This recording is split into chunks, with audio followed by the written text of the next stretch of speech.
It is 11 o'clock Australian Eastern Standard Time, and I am Loz here with Dr. Oz and Chelsea Jean, and we are going live for you from our relevant and respective parts of the world, not too far from each other. How are you guys? Loving today, Loz and Oz. Good to see you. All good. Excellent. And today, guys, I hope you've been enjoying some of the weekly chats that we've been having.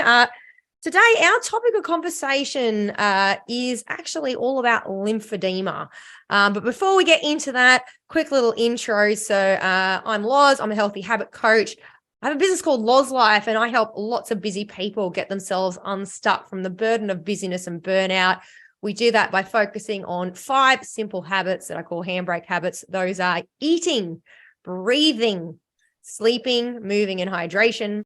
Thank you, Loz. Yeah, so live in BooB CamP today, and hello to everybody else who is watching on our different perspective platforms as well. My name's Chelsea Jean, BooB Queen. I'm all about lymphatic health. I am a naturopath, and I just want to spread the word on lymphatic health and how important it is to detoxify our system so we can live and do all of those wonderful things that Loz teaches us how to do as well. My clinic is in Brisbane in Australia, but I do have lots of channels to catch me online. I sell these amazing gloves that you rub on your body, following the sequence to help detoxify and make lymphatic health fun. Okay, so hi, I'm Dr. Oz, and just going to tell you that you can also hear this on our podcast that I'm yes, we're posting this every Wednesday as well with the same name. And you can find on Spotify and all these other channels there. Yes, I'm Dr. Oz from BooB Vitality. We're a peak performance wellness center, and we combine different integrative treatments where we combine natural supplements and technology to help you get rid of or reduce pain through controlling inflammation. So yeah, that's us here in Brisbane as well.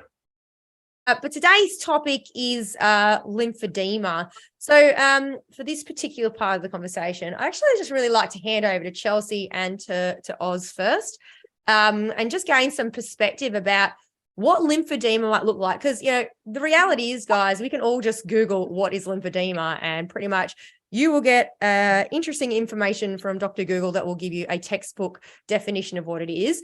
But from the perspective of, you know, the clinical space and where you guys work, really just love our audience to sort of learn, you know, what is it that lymphedema looks like? How does it present when they're coming in to see you, Chelsea? Yeah, so I'm going to lead with a little story, Loz, that's just happened last week. I had a beautiful client come in, and this lady has been through a cancer journey. And unfortunately, people put lymphatics and cancer is the only way that they look at it. They look at lymphatics and look at cancer, and that's not the way I want people to only see lymphatics. But this lady's been on a cancer journey. She did have chemo and a mastectomy, and then opted out of radiation. And you know, when you go on a health journey, she was put into the treadmill of you see this person, then you see this person, then you see this person. She went off to a lymphedema clinic, and all they did at the lymphedema clinic was take her measurements, put her on a machine, do some measurements. There was no talk about what she could do, body brushing. There was no dietary advice. There was no other advice at the clinic.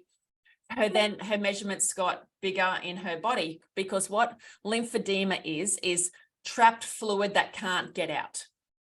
Some people don't know that they have lymphedema, but it's one in three breast cancer ladies who were going to have either the chemo, the radiation, or the mastectomy are going to have lymphedema, big swelling in their arms, and they are not told or given any education about it. And I think that's really important to note, is that, guys, once again, question everything. This is why we're here. This is why we show up every single week to teach you guys. I think, Oz, you would have some pretty interesting experience with people who are suffering lymphatic challenges, including lymphedema in your clinic.